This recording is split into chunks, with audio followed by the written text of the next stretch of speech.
Dragon Boat Festival, also called Duanwujie in Chinese, along with Chinese New Year, Tomb Sweeping Day, and Mid-Autumn Festival, is one of the four most important traditional festivals to Chinese people. There are many legends about Dragon Boat Festival, but the most famous one is about Qu Yuan, a patriotic poet from the state of Chu more than 2,000 years ago. Qu Yuan is said to have been loyal and patriotic in his whole life.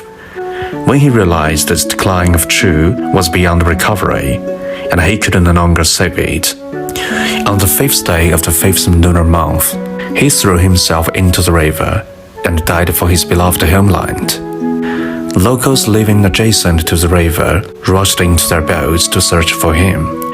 They threw jiaoshu, which called zongzi or rice dumplings today, and other food into the river to keep fish and turtles from devouring Qu Yuan's body.